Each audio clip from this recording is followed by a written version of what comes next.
8 aastat tagasi ma tulin Lootuse külla, kus minu elu muutus jäädavalt. Tänaseks külaks ma olen Lootuse küla tegevjuht ja aitan teisi inimesi, kes on samasugustes probleemistes ja raskustes, nagu olin mina.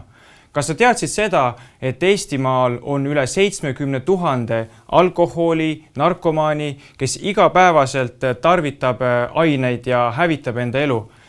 Üks alkohoolik või narkomaan hävitab 7 inimese elu enda ümbert. Nii et tegelikult see probleem on väga suur. Võib öelda, et kuskil 470 000 inimest Eestimaal puutub igapäevaselt kokku sellele mõjule, mida see alkoholism ja narkootikumide tarvitamine teeb. Lootuse küla missiooniks on kinkida vabadus inimestele, kes on sõltuvuses. Me tahame anda tasuta ja aidata neid inimesi samamoodi nagu enamjaolt meid kõiki, kes me oleme tulnud Lootuse küla programmi, on aidatud. Kas sa oled kunagi mõelnud selle peale, et mis on see Lootuse küla fenomen? Et miks me kuulume nii palju häid lugusid nendest inimestest, kelle elu on muutunud Lootuse külas? Protsentuaalselt on 67% nendest, kes on lõpetanud programmi, jäänud püsima kuni elu lõpuni.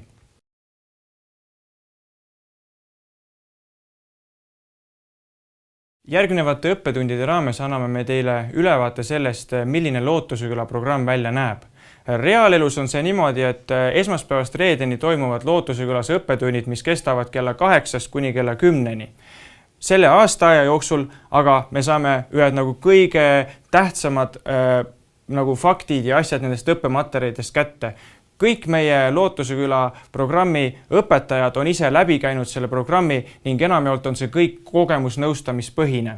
Kui sina ise oled sõltlane või keegi sinu lähedane on sõltlane või sind lihtsalt huvitab see teema, siis on sul väga huvitav kindlasti seda kõike kuulata, sest me vaatame nende sõltuvuse juurte sisse ja me vaatame ka nende tagamade peale, kus tegelikult sõltuvus on alguse saanud. Kuid mitte ainult need, aga te saate ka teada selle, miks inimesed, kes on Lootuse küla programmi lõpetanud, on jäänud püsima ja kaineks. Kui me mõtleme selle peale, et kus kohas see programm üldse tulnud on, siis meie ise ei ole seda jalgratast leiutanud. Lootuse küla rajaja piiskop Märt Vähi poeg Andrew Vähi oli nooruses ise narkomaan ja pani kõvasti pidu. Lõpuks ta otsustas, et ta tahab enda elu muuta ja tahab olla keegi teine, et ta ei taha olla see, kes hävitab inimeste elusid enda ümber. Ta läks õppima Floridasse ühte keskusesse, mille nimi on Dunklin Memorial Church.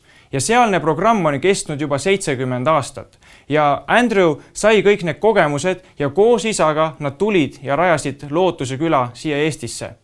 Nüüd Lootuse küla programm koosnebki sellest samast Andrew Vähi õpitud materjalidest. Me võtsime kogu selle õppematerjali, tõlkisime selle eesti keelde, printisime need välja ja need on need õppematerjalid, mida me kasutame. Eestis on Lootuse külal antud ainuõigus levitada ja printida neid materjale ja me oleme väga-väga tänulikud selle eest, et me saame jagada seda, mis tõesti saab muuta inimeste elusid.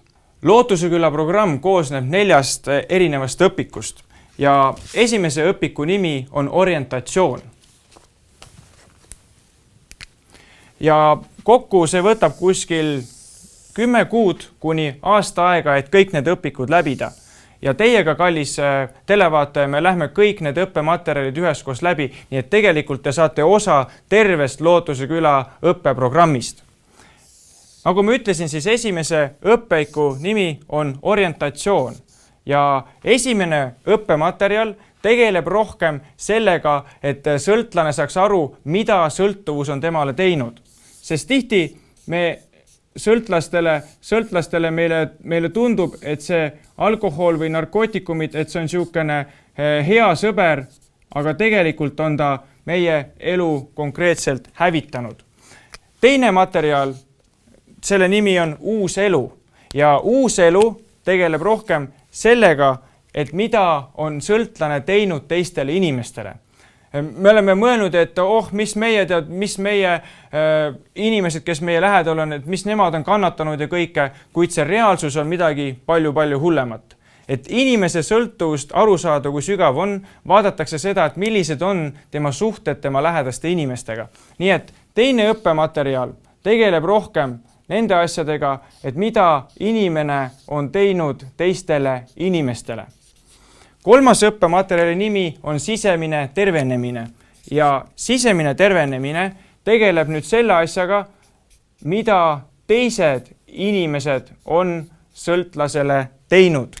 Ja selles õppematerjalis tegeletakse väga palju ka seesmiste valude, hüljatuste, andestamatuste ja sihukeste väga sügavate probleemidega. See sõltlane on sõltuvuses sellest tundest, mitte sellest ainest.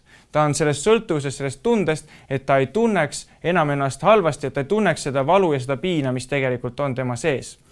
Ja 4. õppematerjal on enam kui tavaline ja siin on rohkem sihukesed piibliväärtused, piibliprintsiibid, rohkem seletab lahti seda kristlikku elu.